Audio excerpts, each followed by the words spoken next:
Mother, mother, what ill-bred aunt, of what disfigured and unsightly cousin did you so unwisely keep, unasked to my christening, that she sent these ladies in her stead, with heads like darning eggs, to nod, and nod, and nod, at foot and head, and at the left side of my crib? Mother, who made to order stories of Mixie Blackshort the heroic bear. Mother, whose witches always got baked into gingerbread. I wonder whether you saw them, whether you said words to rid me of those three ladies, nodding by night round my bed, mouthless, eyeless, with stitched, bald head. In the hurricane, when father's 12 study windows bellied in like bubbles about to break, you fed my brother and me cookies and Ovaltine, and helped the two of us to choir, Thor is angry, boom, boom, boom, Thor is angry, we don't care. But those ladies broke the panes. When on tiptoe the schoolgirls danced, blinking flashlights like fireflies, and singing the glowworm song, I could not lift a foot in the twinkle dress, but heavy-footed stood aside, in the shadow cast by my dismal-headed godmothers, and cried, and the shadows stretched, the lights went out.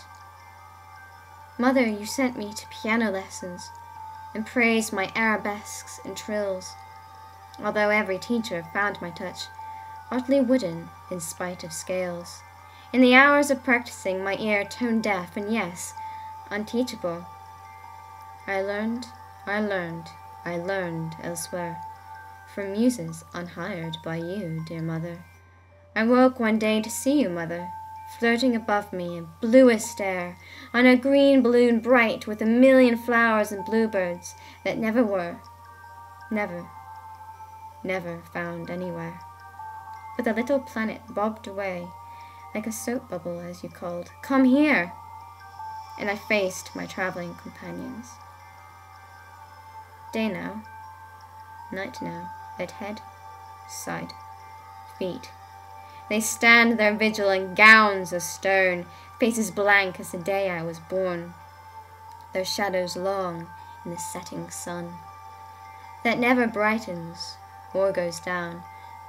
And this is the kingdom you bore me to, mother, mother, but no frown of mine will betray the company I keep.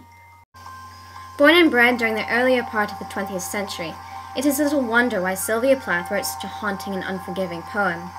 Written in 1957, The Disquieting Muses reflects upon the suppression in society at the time, illustrated to the girl's muses. It is these muses that manipulated the girl, molding her into what society desired.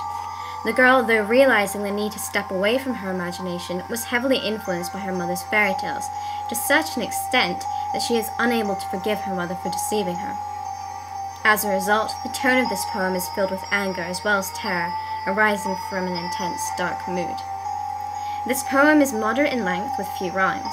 The most prominent of her rhymes is on stanza 2, lines 13, 15, and 16, where Plath writes the words, said, bed, and head. These endings create a clipped sound, and consequently contribute to the resentment the girl feels. Besides the occasional rhyme, there is no other pattern detectable. But despite the lack of pattern and rhyme Plath incorporates in her poem, she does embellish her themes, one of which is imagination versus reality. The girl integrates imagination with her reality, which gives the poem a slightly disturbing and haunting tone. Of course, one can assume that she does this to try and escape reality, because in reality, witches don't always get baked into gingerbread. Second theme is fairy tales. So throughout the poem, Plath alludes to a couple of different famous Grimm's fairy tales, Sleeping Beauty and Hansel and Gretel. Sleeping Beauty seems to be a more significant tale, perhaps, because she calls her three muses godmothers and mentions an ill-bred aunt that was uninvited to her birth. Third theme is suppression in society. The muses are always used to illustrate how the girl feels repressed in society. She is forced out of her imagination into reality to learn how to dance and play piano. But no matter how she tries, she lacks talent in both and feels like a disappointment.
On the whole, this is a tragic poem, like many others by Plath.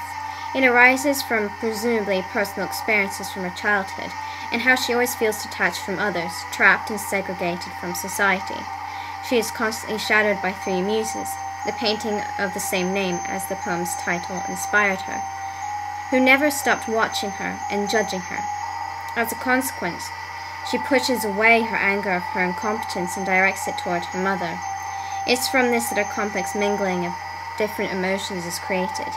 However, Plath does not want sympathy from her reader because she hides away in corners of her imagination where she hopes that reality cannot touch her.